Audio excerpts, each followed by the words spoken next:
आज के व्यू 360 में गुआंतानामो बे में कैद 9/11 हमलों के मुबैना जिम्मेदारों के खिलाफ 18 साल बाद भी बाज़ाब्ता अदालती कार्रवाई का आगाज न हो सका।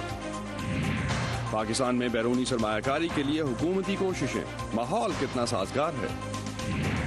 और हिमालय के मुसलसल पिघलते ग्लेशियर्स का खित्ते के मुल्कों पर क्या असर पड़ सकता है।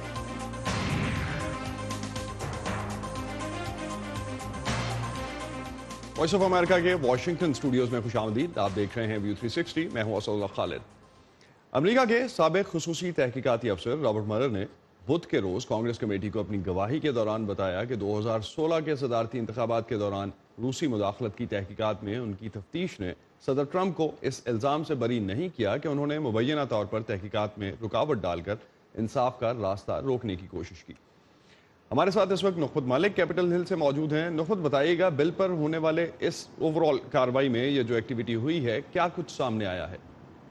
जी असद, आपने बिल्कुल ठीक कहा। स्पेशल काउंसिल रॉबर्ट मुलर का कहना है कि उनकी इस तफ्तीश से ये वाज़ेह हो गया है कि 2016 के सदारती इंतखाबात जो अमेरिका में हुए थे उसमें मुनज़्ज़म तरीके से और वाज़ेह तौर पर रूसी मुदाखलत हुई है। लेकिन उनका ये कहना था कि इस तफ्तीश में ये वाज़ेह नहीं है कि सदर ट्रंप की इंतखाबी मुहिम के जो अरकान थे उन्होंने रूस की हुकूमत के साथ इस मुदाखलत के लिए साजबाज की थी।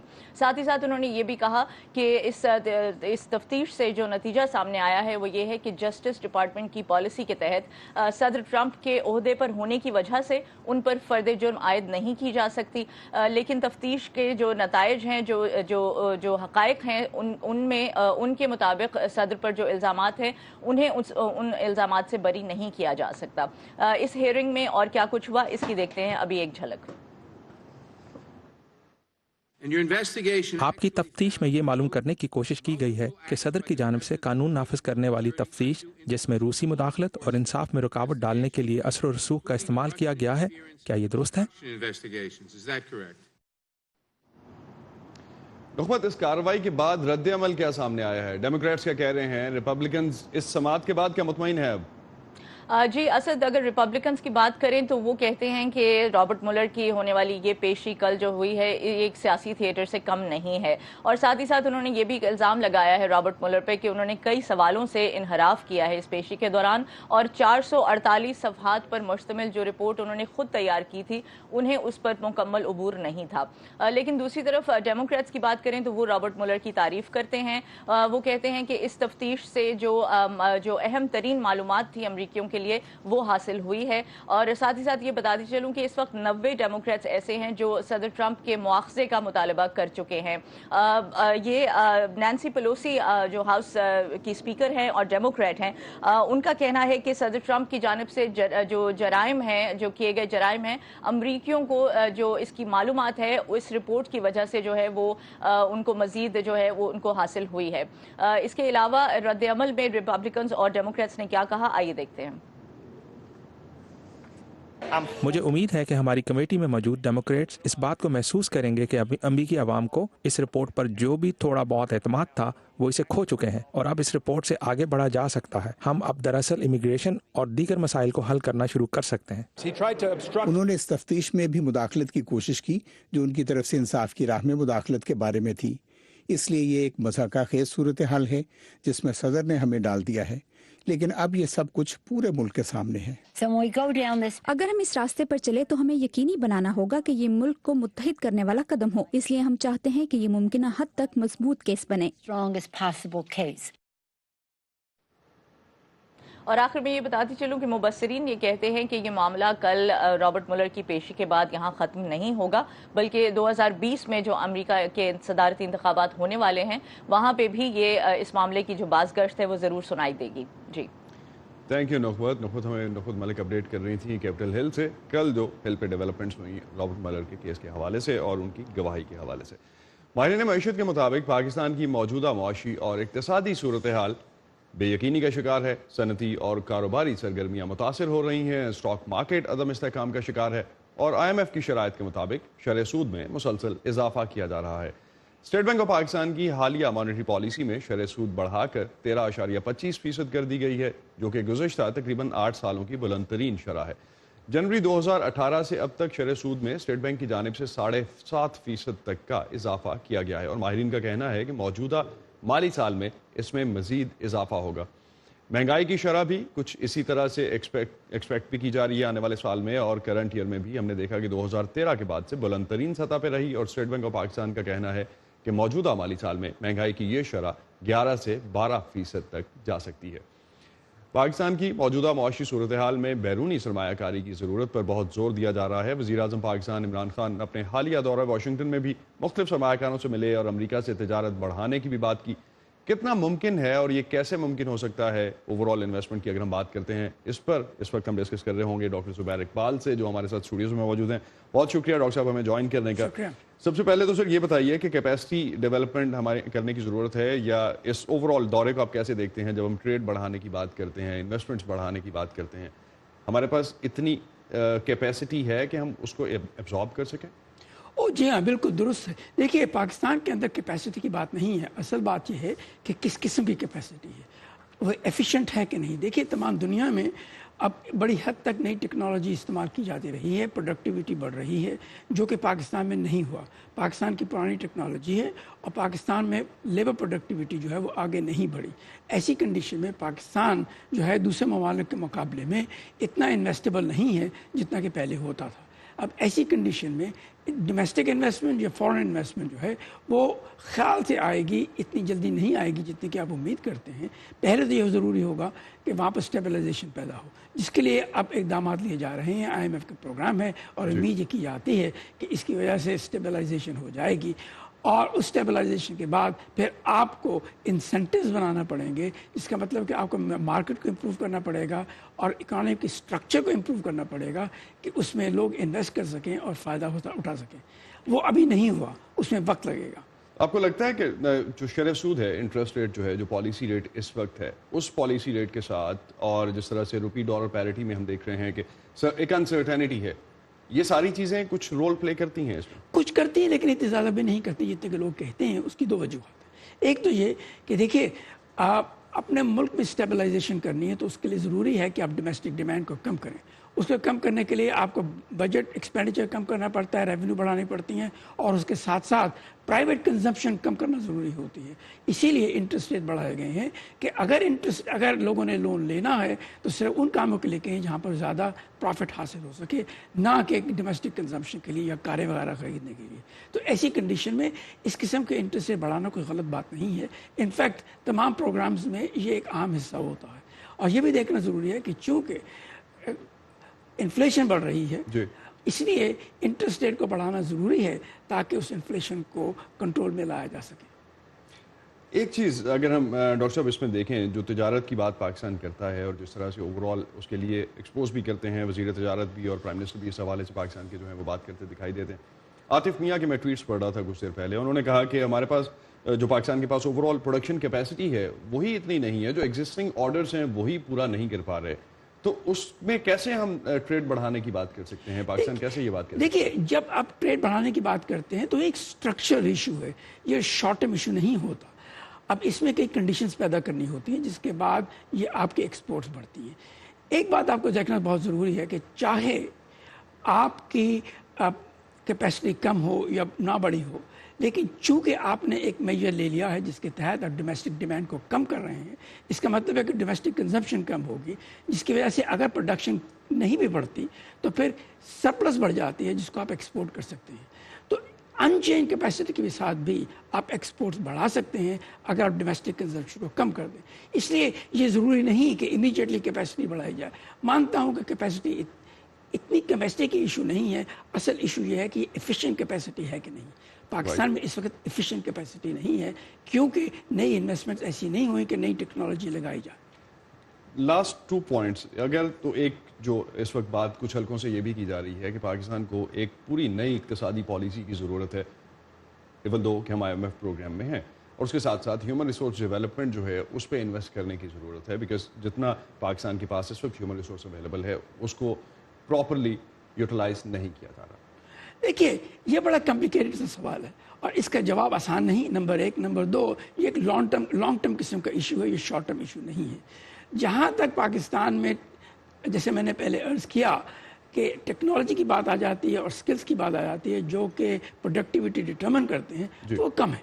اس لیے وہ مشکلات تو پیدا ہوں گی، اس میں وقت لگے گا. آپ ہیومن ریسورس کیسے ڈیولپ کریں گے، اس میں انویسٹمنٹ کرنی ہوگی، انویسٹمنٹ کے لیے آپ کے پیسے ہیں کہ نہیں، کتنی دیر میں کرنی ہوگی، کیا آپ نئی ٹیکنالوجی کیسے لے کے آئیں گے، کتنے نئے انجینئرز پروڈیوس کریں گے وغیرہ وغیرہ. ان میں وقت لگتا ہے، یہ جلدی سے کام ہونے والی نہیں ہے. آپ کچھ ریسورسز کو دوبارہ اٹریکٹ کر سکتے ہیں، جو پاکستانی مڈل ایسٹ وغیرہ چلے گئے ہوئے ہیں ان کو واپس بلا سکتے ہیں، لیکن آپ کو ان کے لیے زیادہ ویجز دینا پڑیں گے جو کہ پاکستان میں اس وقت نہیں ہے.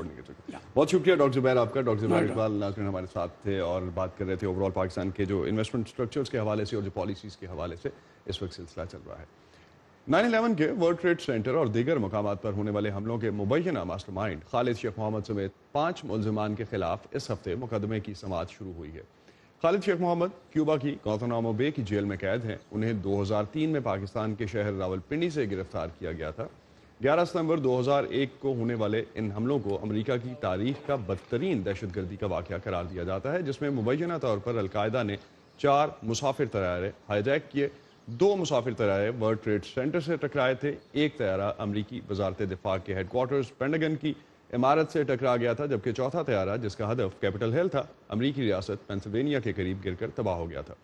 ان کارروائیوں میں مجموعی طور پر لگ بھگ 3000 شہری جبکہ 3000 شہری ہلاک اور 6000 زخمی ہو گئے تھے.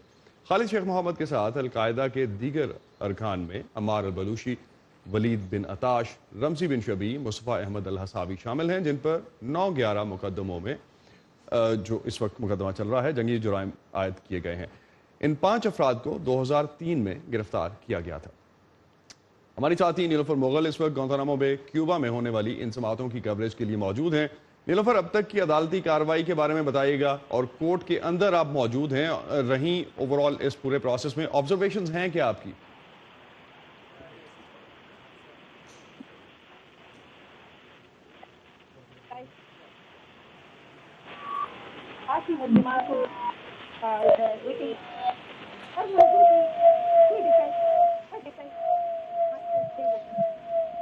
نیلوفر، ہم آپ سے دوبارہ بات کرنے کی کوشش کریں گے، کچھ ٹیکنیکل ایشوز کی وجہ سے آپ کی آواز پراپرلی نہیں ہم تک آ پا رہی. اوور آل یہ جو کارروائی چل رہی تھی اس کے حوالے سے ہم اپڈیٹس لینے کی کوشش کریں گے نیلوفر سے، اور کہاں تک یہ کیس پہنچا ہے اور باقاعدہ عدالتی کارروائی کا آغاز کیوں نہیں ہو سکا، اس پہ ہم ضرور بات کریں گے. گزشتہ سال مئی میں ہیوسٹن کے شہر کے ایک ہائی اسکول میں ہونے والی فائرنگ میں ہلاک ہونے والی پاکستانی طالبہ سبیکہ شیخ کے والد کا کہنا ہے کہ کسی ایک فرد کے جرم کو کسی قوم، ملک اور مذہب سے نہیں جوڑا جا سکتا. 17 سالہ سبیکہ شیخ 8 طالب علموں سمیت ان 10 افراد میں شامل تھیں جنہیں ایک مسلح شخص نے سانتا فے ہائی اسکول میں فائرنگ کر کے ہلاک کر دیا تھا. سبیکہ امریکی وزارت خارجہ کے Kennedy Lugar youth exchange programme کے تحت امریکہ آئی تھیں. آج کل امریکہ آئے ہوئے سبیکہ کے والدین اور ان کے بہن بھائیوں نے ہیوسٹن میں سبیکہ کے لیے ایک یادگاری تقریب میں شرکت کی. اس تقریب کا اہتمام امریکہ میں کراچی یونیورسٹی کی الومنائی ایسوسی ایشن نے کیا تھا. تقریب میں امریکہ میں سبیکہ کی میزبانی کرنے والے خاندانوں نے بھی سبیکہ کے بارے میں اپنی یادیں شیئر کی.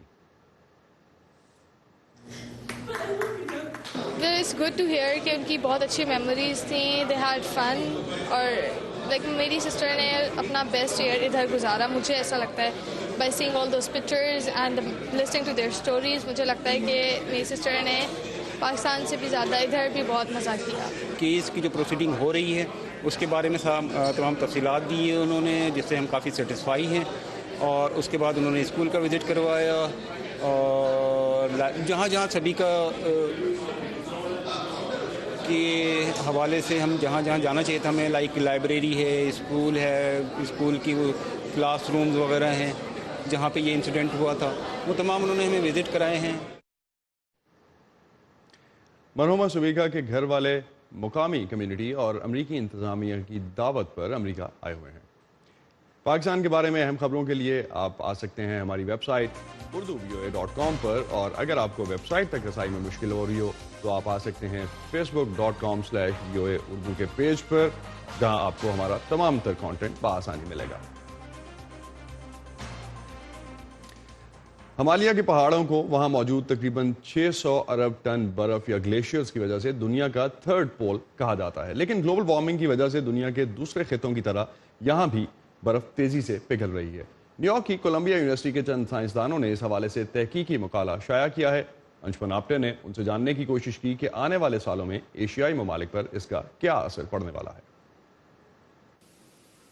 हाल में जारी एक रिसर्च के मुताबिक पिछले 40 सालों में हिमालय की ग्लेशियर्स की बर्फ के पिघलने में तेजी आई है।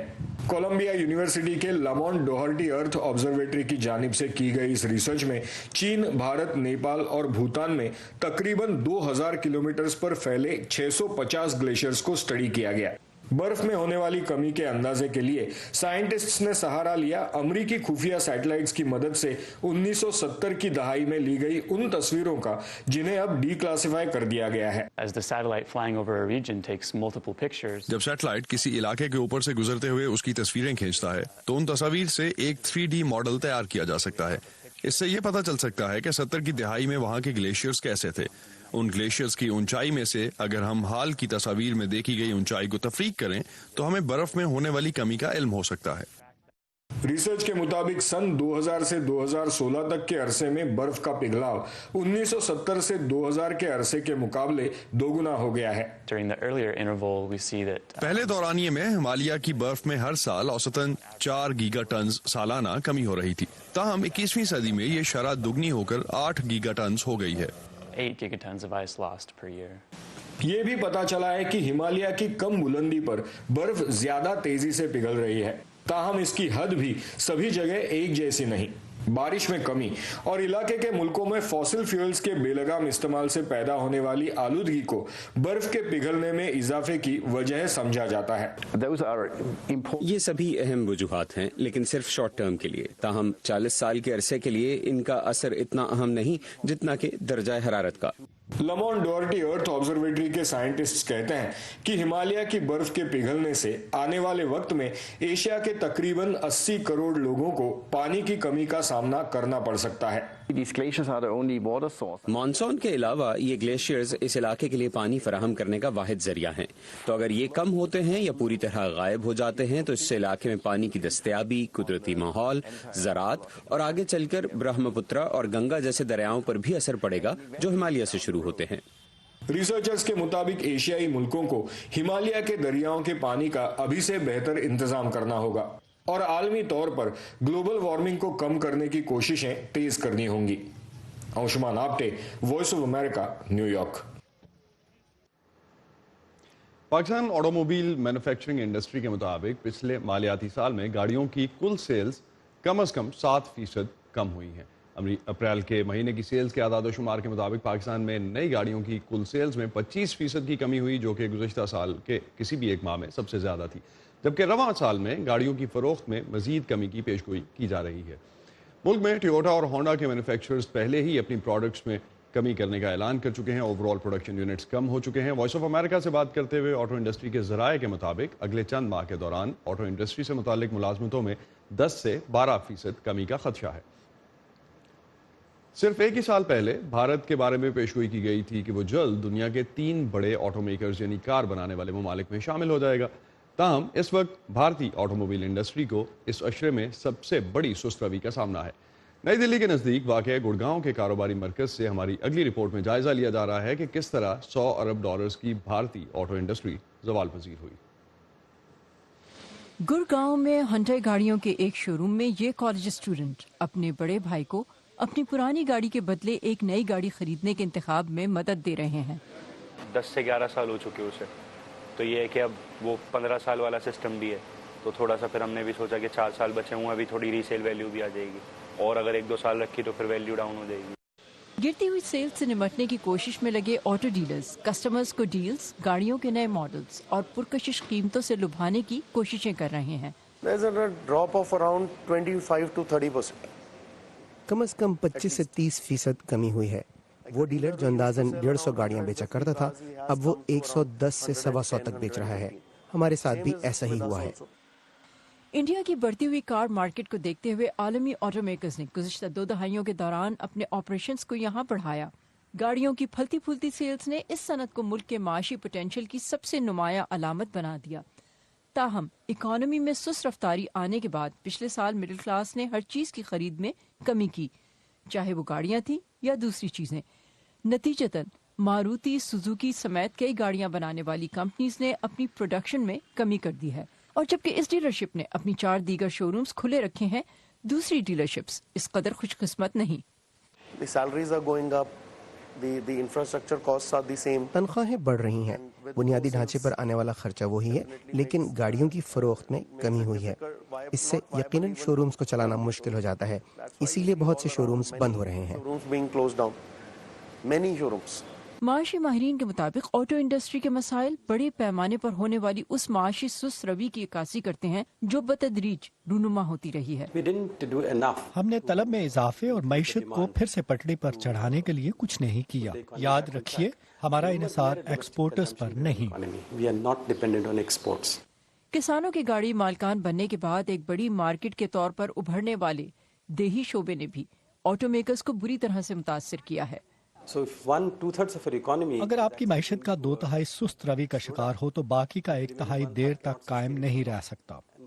ہم جو دیکھ رہے ہیں اس وقت یہ 2-3 سالوں کی دیہی معیشت کو نظر انداز کرنے کا نتیجہ ہے.